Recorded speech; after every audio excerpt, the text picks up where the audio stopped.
முதலமைச்சராக வந்திருக்காரு. ஏற்கனவே வந்து ஒரு போட்டியிடும் வந்தார். திருச்சி கிழக்கு தொகுதியில் காலியாக இருக்கு.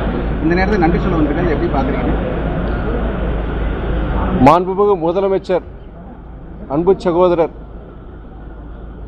திரு ஜோசப் விஜய் அவர்கள் முதலமைச்சர் பொறுப்பேற்ற பிறகு முதல் முறையாக திருச்சி மாவட்டத்திற்கு வருகை தந்துள்ளார். இதனை ஒட்டி நாடாளுமன்ற உறுப்பினராக நான் இங்கு வந்து மாண்புமிகு முதலமைச்சர் அவர்களை வரவேற்றேன். நீங்க அந்த क्वेश्चंस நீங்க கேளுங்க. ஏதாவது கோரிக்கைகள் வச்சீங்களா? அவருக்கு என்ன சொன்னாரு?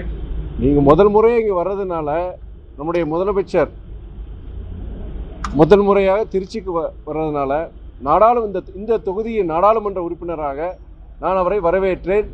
நீங்கள் இன்னைக்கு பொறுத்த வரைக்கும் அதாவது திருச்சி சம்பந்தமான என்னுடைய தொகுதி சம்பந்தமான கோரிக்கைகளை கொடுக்கறதுக்கு உண்டான ஒரு சூழ்நிலை கிடையாது. ஆனால் ஏற்கனவே பத்திரிகையாளர் ஊடகவியலாளர் சந்திப்பில் பேசும் பொழுது திருச்சி பகுதியின் நீண்டகால கோரிக்கைகள் பல கோரிக்கைகள் ஏற்கனவே உங்களுக்கு தெரியும். ஒன்றிய அரசு சார்ந்த சில பிரச்சனைகள் கோரிக்கையை பொறுத்த வரைக்கும் நான் அதை பார்த்துட்டு இருக்கிறேன். நான் இப்போ அது புதிய அரசாங்கம் பொறுப்பேற்ற பிறகு இந்த தொகுதியின் மேம்பாட்டிற்காக நான் கண்டிப்பாக முதலமைச்சர் அவர்களை சந்திப்பேன்.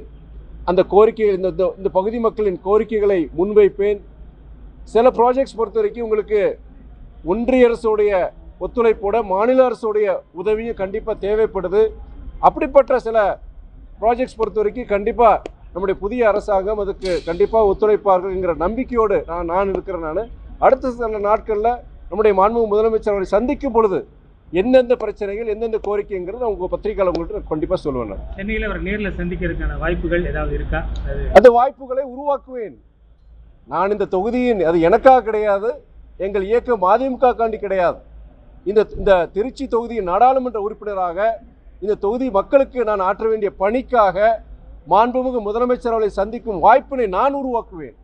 இப்போ பொறுப்பேற்றதுக்கு அப்புறம் இந்த ஒரு மாத கால நேரத்தாக எப்படி இருக்கு உங்களோட செயல்பாடுகள்? ஒரு இஷ்யூவில் ஸ்டாண்ட் எடுக்கிற விஷயங்கள்ல என்னவா பார்த்துருக்கீங்க? இந்த கேள்வி தொடர்ந்து அவங்க புதிய அரசாங்கம் பொறுப்பேற்று 24 மணி நேரம் கூட ஆகவில்லை. ஆனால் இந்த கேள்வி பொறுத்த வரைக்கும் பிரச்சனைகளை பற்றி சொல்கிறாங்க, என்ன நடவடிக்கை எடுத்துன்னு சொல்கிறாங்க, இல்லை முன்னாடியோட இப்போ இந்த அரசாங்கத்துக்கு வித்தியாசம் இல்லைன்னு சொல்கிறாங்க.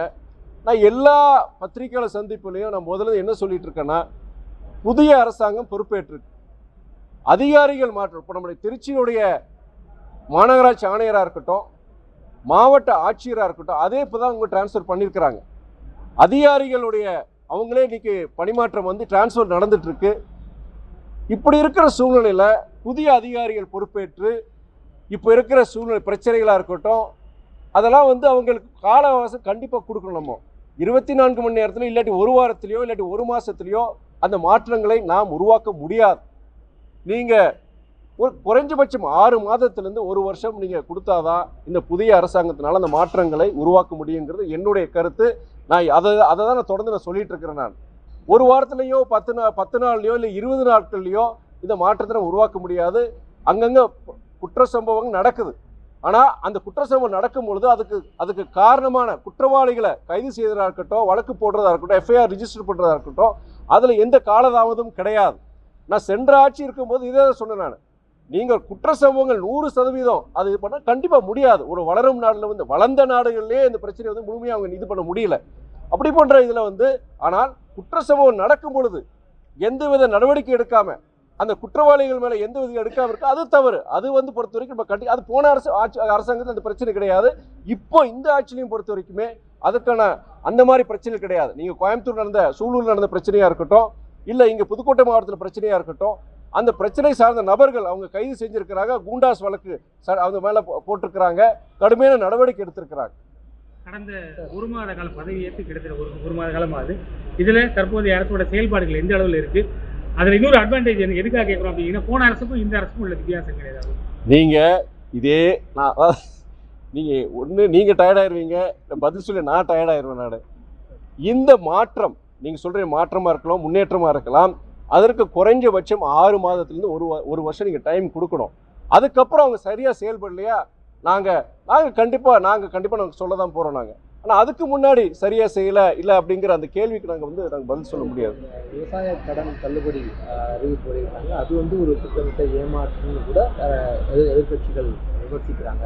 முதலமைச்சரும் விமர்சிக்கிறாரு. அதாவது விவசாயிகள் கடன் சார்பாக அவங்க இயக்கம் சார்பாக நம்முடைய இன்றைய முதலமைச்சர் பொறுத்த வரைக்கும் தேர்தல் நேரத்தில் அவங்க ஒரு தேர்தல் அறிக்கையில் அந்த கடன் நீக்கம் பற்றி அவங்க குறிப்பிட்டிருந்தாங்க. இப்போ என்னென்னா மாநில அரசுடைய நிதிச்சுமை கருதி இன்றைக்கு இருக்கிற அந்த ஃபினான்ஷியல் அந்த ப்ராப்ளம்ஸ்காண்டி என்ன சொல்லியிருக்கிறாங்கன்னா, நாங்கள் முதல் முறையாக ஃபஸ்ட்டு ஒரு அனௌன்ஸ்மெண்ட் கொடுத்துருக்குறாங்க. அதாவது சிறு விவசாயிகளுக்கு முழுமையான அந்த இது அந்த முழுமையான இது கொடுக்காம அது சிறு விவசாயிகளுக்கு முழுமையான அந்த கடன் நீக்கம் பற்றி சொல்லியிருக்கிறாங்க. மற்ற அந்த நடுத்தர மற்ற பெரிய விவசாயிகளுக்கு அவ்வளோ கிடையாதுன்னு சொல்லி அந்த ஃபிகர்ஸ் எனக்கு கரெக்டாக தெரியல. இது பொறுத்த வரைக்கும் அவங்க தேர்தல் அறிக்கையில் முழுமையாக கடன் நீக்கம் பண்ணாங்க சொன்னாங்க இல்லையா, அது நடக்கலையே அப்படின்னு சொல்கிறாங்க. நான் என்ன சொல்றேன்னா, அவங்க இப்போ வெள்ளைத்தாள் விடுறேன்னு சொல்லியிருக்கிறாங்க. மாநில அரசு நம்முடைய தமிழக அரசு ஒரு ஒயிட் பேப்பர் ஸ்டேட் ஃபினான்சஸ் பற்றி மாநிலத்தில் இருக்கிற இன்றைய இந்த நிதி நிலைமை பற்றி அவங்க ஒரு வெள்ளை அறிக்கை விடுறேன்னு சொல்லியிருக்கிறாங்க. அந்த வெள்ளை அறிக்கை விடும்பொழுது என்ன பிரச்சனை இருக்குது என்ன இருக்குன்னு சொல்லிட்டு அப்போ அவங்க தேர்தல் அறிக்கையில் கொடுத்த அந்த என்னென்ன அறிக்கை தேர்தல் அறிக்கையில் என்னென்ன அவங்க இது சொல்லியிருந்தாங்களோ அதில் எதெல்லாம் நிறைவேற்ற போகிறாங்க, இல்லை இந்த பிரச்சனை காரணமாக நிறைவேற்ற முடியாதா, இல்லை காலப்போக்கில் அதை நிறைவேற்றுவார்கள் நம்ம அப்படி பற்றி தான் சொல்ல முடியும். Actually budget after budget state பட்ஜெட்டுக்கு அப்புறம் தான் அவங்க எலெக்ஷன் மேனிஃபெஸ்டோ ரிலீஸ் பண்ணுறாங்க. அதுக்கப்புறம் தான் அனௌன்ஸ் பண்ணுறாங்க. அப்புறம் வந்ததுக்கப்புறம் தேர்தல் அறிக்கையில் சொன்ன வாக்குறுதிகளில் ஒன்றா தான் நீங்கள் வாக்குறுதிகள் பொறுத்த வரைக்கும் இப்போது ஒன்று நீங்கள் இதுக்கு முன்னாடி அரசு கூட மகளிர் உரிமை தொகை சொல்லியிருந்தாங்க. ஆனால் அவங்களுக்கு சில கால அவகாசம் தேவைப்பட்டது. கிட்டத்தட்ட எனக்கு தெரிஞ்ச வரைக்கும் ஒரு 1.5-2 வருஷம் ஆச்சு, 3 வருஷம் ஆச்சு. கிட்டத்தட்ட 3 வருடங்களுக்கு அப்புறம் தான் அந்த மகளிர் உரிமை தொகையை அவங்க கொடுத்தாங்க. அதை நம்ம குற்றம் சொல்ல முடியாது. ஏன்னா அன்றைய அரசு திமுக அரசுக்கு பொறுத்த வரைக்கும் இதே நிதிச்சுமை தான் பிரச்சனை இருந்தது, கடன் சுமை இருந்தது. அதனால என்ன 3 வருஷம் கழிச்சு அவங்க கொடுத்தாங்க. கிட்டத்தட்ட 1,30,00,000 பேருக்கு அந்த பெண்மணிகளுக்கு கொடுத்தாங்க. இப்போ இந்த அரசு பொறுத்த வரைக்கும் தேர்தல் வாக்குறுதிகள் கொடுத்துருக்குறாங்க, மக்களுக்கு செய்வேன்னு சொல்லியிருக்கிறாங்க. அது என்னன்னா இந்த அரசாங்கம் சில வாக்குறுதிகள் அறிவிச்சிருக்கிறாங்க. அது அவங்க தேர்தல் அறிக்கைகளுக்கு அது உடன்பட்டு இல்லையே அப்படின்னு நீங்கள் சொல்கிறீங்க. நாங்களும் அதான் சொல்கிறோம். பட் என்னன்னா காலப்போக்கில் அதை நிறைவேற்றணுங்கிறதா என்னுடைய கருத்து. உடனடியாக அது 100% பண்ண முடியுமாங்கிறது அது கஷ்டம். அதாவது சொன்னாலும் அந்த வெள்ளை அறிக்கை வரும்பொழுது அதனுடைய விவரங்கள் தெரிஞ்சுக்கிட்டு அவங்க அப்போ என்ன அரசாங்கம் என்ன சொல்ல போறாங்கன்னு சொல்லிட்டு நம்ம என்னோட கருத்தை நான் சொல்ல முடியும். தாலிக்கு தங்கம் தாய்மாமன் சீர்லாம் வழங்க முடியும்னு ஒரு நம்பிக்கை இருக்கு அவங்களுக்கு. நீங்க நான் ஒரு பொருளாதார வல்லுநர் கிடையாது. I am not an economist. But அதே நேரத்தில் ஒரு அரசியல் கட்சி ஒரு தேர்தல் வாக்குறுதி கொடுக்குறாங்க. அவங்க பல இதில் யோசிச்சு கொடுப்பாங்க.